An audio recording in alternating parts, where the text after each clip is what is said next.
points that I want you to focus on throughout the next 3 exercises. Number 1 is in the hands. As you lower or as you come forward, the weight is going to shift into the heel or the palm of the hand. So I might say palm, I might say heel, I mean the palm or the heel of the hand, okay? As you press back or push up, you're going to press through what I call the first knuckle. So pointer finger, that first knuckle. Typically what happens on the floor is that first knuckle likes to lift. And we want to try to be pushing down through it. So as you lower or come forward into the heel, as you raise and push back, pressing with that first knuckle. Okay, so that's number 1. Number 2 is paying attention to the core. Okay, and what we're gonna make sure with the core, if I just start in a tabletop position, is we don't wanna sag through the shoulders, we don't wanna flare the rib, we don't wanna untuck the tail. So we don't want all of this on length, we want it on shortening. We want the tail to tuck under, so belt buckle comes up. We want the ribs to come together and down, okay? And that's gonna take us out of, and we're also gonna press through the hands. So instead of this sagged position, whether you have all or just 1 or 2 of these, okay, I want you to press through your hands, tuck the tail, bring the ribs down. So we're getting the core on here. Working on that first is really important, so make sure you send me a message if you struggle with that.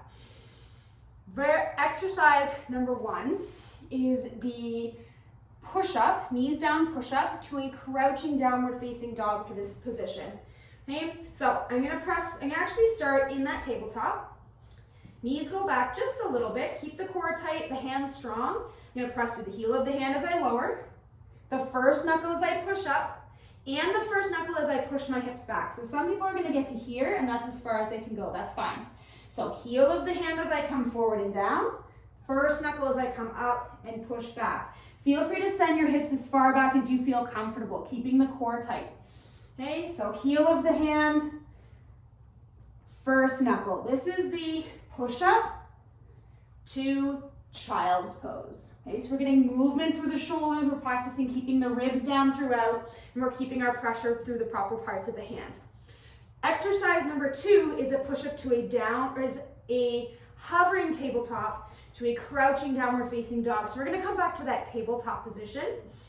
Tuck the toes, so tail, belt buckle up, ribs down, hands strong. Pressing through the first knuckle, I'm gonna push my hips back as I bend more into the toes, ankles, knees, and hips. My belly's gonna come to my thighs, my sit bones are gonna come up, and I want your ears to stay above your armpits. Keep the chin in, gaze between your thumbs. Okay, first knuckle pushes you back.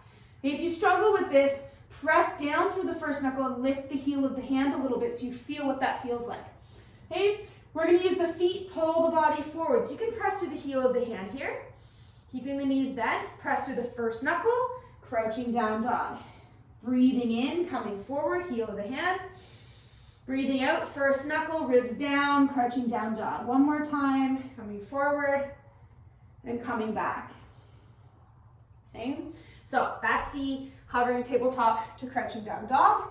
Exercise 3 is a push-up to a downward facing dog. Okay, so we're gonna go from our knees elevated, making sure we've got belt buckle up, ribs down, hands strong. I like to keep my legs strong, my inner thighs strong, my chin tucked. So we're gonna press through the heel of the hand as we go through push-up. First knuckle as I push up. Soften the knees, but send the hips back, downward facing dog. Keeping the ribs down, pull the body forward, heel of the hand, push up. First knuckle presses you back, downward facing dog. Ears stay above your armpits. We don't want to sag too much here. Okay, heel of the hand, first knuckle. Heel of the hand, first knuckle.